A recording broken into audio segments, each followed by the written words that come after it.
If you craft the wrong armor on Island 2, you're basically throwing away all of your materials, such as some materials that I've gathered right here for this video. But today I'm going to be showing you guys 2 crucial armor sets you should actually make if you are on Island 2. And these are good armor sets for one, if you're on Island 2 for the general portion of the game, and another one for Island 2 transitioning to Island 3 if you're almost nearly done with Island 2, or if you want to grind in some dangerous areas such as the volcanic depths, if I can go ahead and show you right here, such as this super dangerous location right here. If you want to grind in any of these areas, you have to make sure to have the armor sets that I'm going to show you right now. But why exactly does armor matter on Island 2? Because if you don't have this nailed down, you will get hit a lot and die a lot on Island 2. Well, let's go ahead and unequip the armor I have now and show you guys me without armor if I go ahead and fight anybody. Now, of course, me without armor, I'm going to be taking a lot of damage. As you can see, the skeleton rogue is doing so much damage to me, though he is pretty squishy as well, so he dies relatively fast. But if I go ahead and switch into my sort of late game armor for Island 2, well, it's still mid game because it's in general Island 2. But if I switch into this, as you can see, this skeleton is barely going to be doing any damage to me, and it's going to die to the residual damage based off of my armor and based off of my other factors as well. And just for reference, this might be a little bit overkill, but here is going to be a mid-game armor set for Island 3, and let me show you guys just how much damage these skeleton rogues. As you can see, my HP bar is barely moving. This guy is practically healing me at this point. So in general, I'm going to be ranking these armor sets based off of a couple of factors, alright? Number 1 is the total damage taken, basically how much damage I take from, for example, a skeleton rogue, which is going to be the basis of my calculations. And also it's going to be how difficult it is to craft this, alright? Meaning that the materials required, since I'm not going to go ahead and tell you to, I don't know, spam darklight or spam a million pieces of lightite, these are going to be actually practical recipes that you can use. And the last thing I need to mention is the amount of buffs that the armor has. For example, the late game armor set for Island 2 is going to have quite a lot of passives. As you can see over here, the negative 10% vitality is kind of sad, but it is counteracted by the 15% extra HP, as well as extra damage and also extra speed.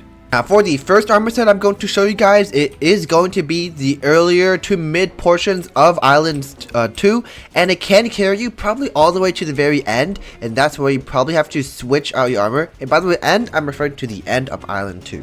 So let's head in here and take a look at my materials, alright? The main materials you want to focus on is going to be the diamond, the amethyst, and let's see here, where are the other stuff?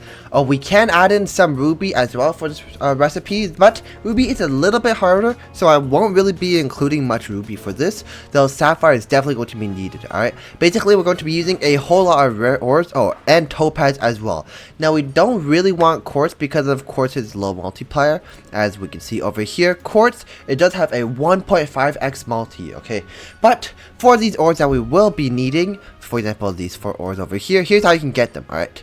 Most of them will be obtained from basalt veins, as that has the highest innate multiplier to actually get these ores, because as you can see, 1 in 100, it's not really that realistic if you're going by the base multis. So if you take a look at these, most of these can be obtained by basalt cores and basalt veins, though you cannot really get these from I'm pretty sure it's the basalt pebbles, or yeah, no, it's called basalt rocks. These cannot be obtained from basalt rocks, so you will need to get up to that point, but it is relatively simple as basalt cores can be unlocked with a pretty low level pickaxe here, such as, for example, I'm pretty sure the cobalt can start to mine basalt rocks. I mean, the cobalt here can start to mine basalt cores, so that is going to be the minimum required. Now, onto the actual recipe over here, if I head over here.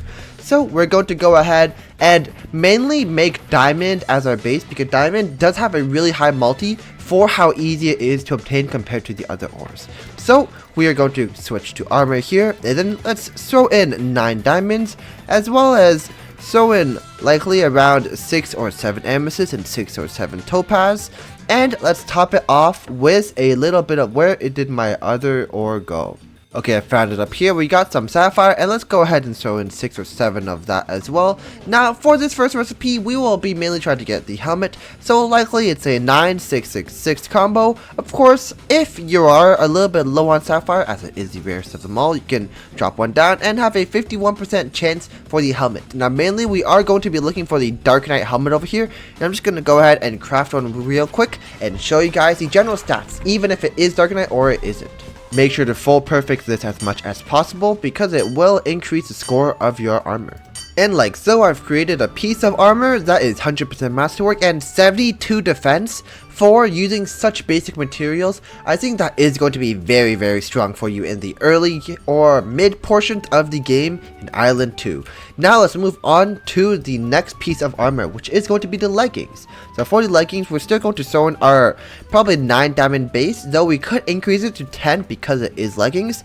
And we want to drop in some topaz and some amethyst, though not too much because these guys' multiplier is not that high, so let's throw in 5 of each, as well as topping it off with a whole lot of sapphire to increase the total amount of ores, and we want to get it to 49%, which is going to be the sweet spot for the leggings.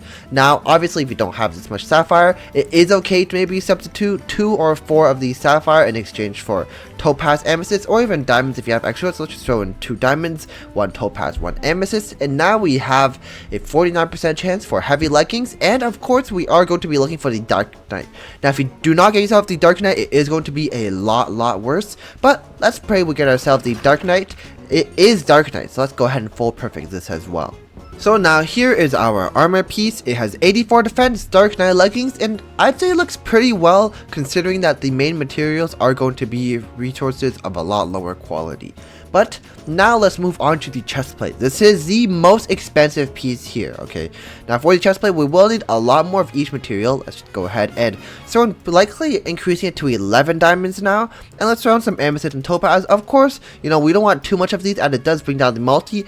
And we are going to make our base the sapphire, as the sapphire is obviously the hardest to obtain, but also has the best multiplier, and we really need to go ahead and cap out our chest plate since a chest plate is so expensive to craft each time. Therefore we only really want to craft it once. If you want to craft it 2 times to practically guarantee a Dark Knight, as Dark Knight is only half the time, then go for it by all means, but let's just go ahead and craft it. Hopefully we can get ourselves the Dark Knight, though this does not appear to be Dark Knight. Oh, it is not a chest plate. Now, even though it is not a chest plate, it is still a pretty good piece of leggings, although it is not Dark Knight, but it does sell for $2.4k as well, so if you ever needed money, well, that is a way.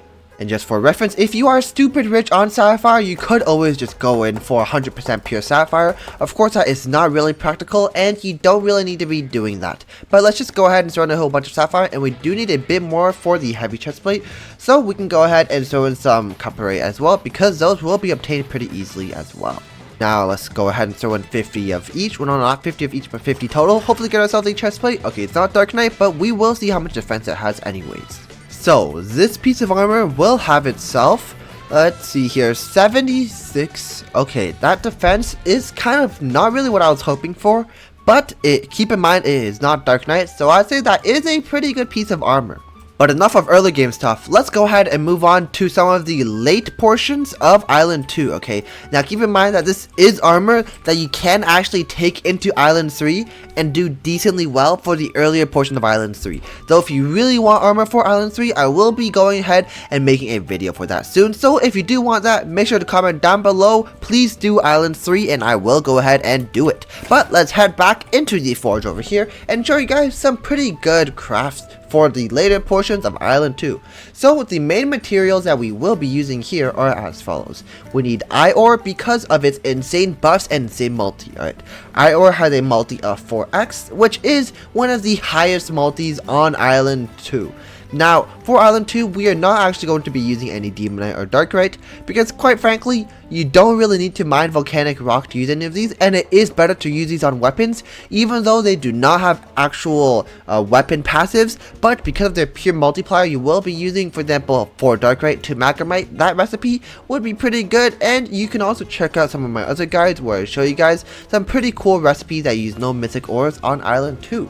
But as I was saying, yep, I need to go ahead and head back in here because iron ore, it has a multiplier where what it does is Essentially, you can see over here, it decreases your vitality by 10%, but it gives you 15% physical damage. Now, some people really dislike this 10% vitality, but I think that it's not that important because of the increased damage. 15% is always going to outweigh it.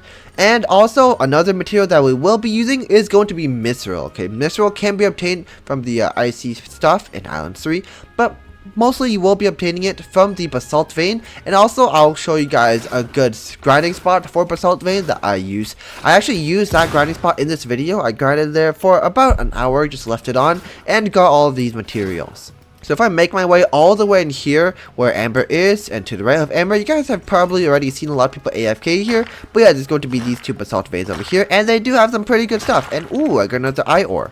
But yeah, Mithril's got a pretty decent multiplier of 3.5, but what you really want from it is not the multi, but the vitality passive, because as you can see here, it says 15% extra HP, which is going to be very, very important for surviving all of these battles. And on 3 pieces of armor, that's essentially going to be a 45% increase.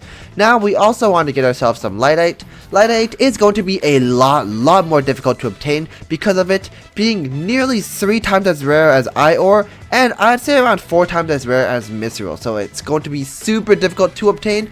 But as they splash in a little bit of Lightite, just give yourself the extra speed. For example, the armor sets that I have here are made purely with at least 30% Lightite to get the maximum 15% extra movement speed. Now, once you actually get yourself to Island 3, you will be able to get yourself some faster armor, so don't worry if you want to craft the fastest armor in the game. As you can see here, these things have 25% move speed, which I would say is a good lot deal faster. And on 3 pieces, that would be 75% total. But moving on, we also want to get ourselves some uranium, okay? Uranium is going to be pretty good because of its passive that lets you essentially AFK or just near like pseudo AFK inside of these areas where these guys will hit you and then they're gonna take damage themselves. Now, I don't think this damage is actually from the uranium, but it's essentially this case where you're barely taking any damage and your opponents are taking a lot of damage. And this will not work against bombers because bombers just kind of self-destruct. But ooh, I got myself a miner shard. But let's actually head directly into the forge and show you the best armor sets at this stage of the game.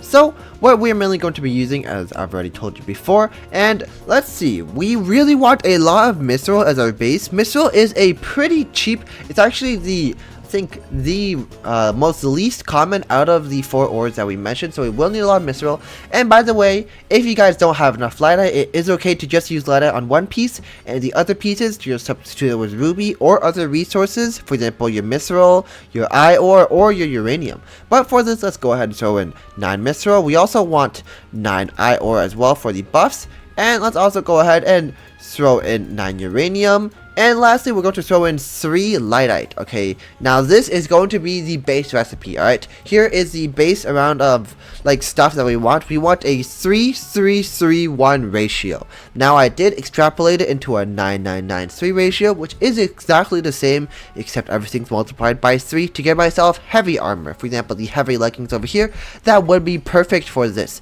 Now, if you want to get yourself something such as a helmet, well, what I'd go ahead and do is obviously remove 1 from each here, but that's only going to be 47%. So we can also remove 1 Mithril here, as we really want the iron ore multiplier as much as possible. We could even remove a uranium and maybe put another piece of Lightite if you are balling on that.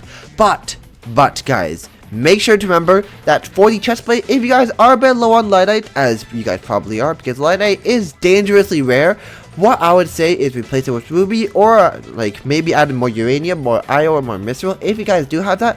But let's say it's just Ruby that I have. Okay, I'm just gonna go ahead and throw in 999 combo. Okay, so let's go ahead 999. Then I want to top it off with Ruby, probably around 9 Ruby as well, and this would be a pretty decent recipe. Give yourselves a really good chance for the chestplate, and we are mainly going to be looking for the Dark Knight chestplate. Okay, now let's actually go ahead and replace it with our Lightite that we have here for now. and show you guys how much defense this piece of armor is going to get if we were to craft it. But I'm going to go ahead and throw in a bit more iron because I do have quite a bit, and it also does increase my multiplier. Of course, you guys can go ahead and replace the iron with, I don't know, more mithril or more uranium, as that is more common. But let's go ahead and forge this. So although this piece of armor is not a Dark Knight piece, it still has a 121 defense and also sells for quite a bit of money. But I am going to be remaking it and using a new recipe that doesn't actually have lightite, because I'm pretty sure I used up all my lightite. So let's go ahead and throw in the remainder of my iron ore. And of course, since we are a bit of low on lightite and low on iron, we can always substitute it with mithril and uranium. So it is better to substitute with mithril as it does have a higher multiplier. So let's go ahead and throw in a lot more mithril than we have of anything else. Throw in a decent amount of lightite, no, not lightite, but uranium and iron ore to give myself a pretty good multi. And hopefully I can show you guys a Dark Knight chestplate this time. So this once again resulted in the wrong piece of armor, but as you can see, it still has a pretty good defense despite it not being Dark Knight. So that is going to be the general recipes that I recommend you for Island 2. If you guys did enjoy, smash subscribe, and I'll see you guys on Island 3.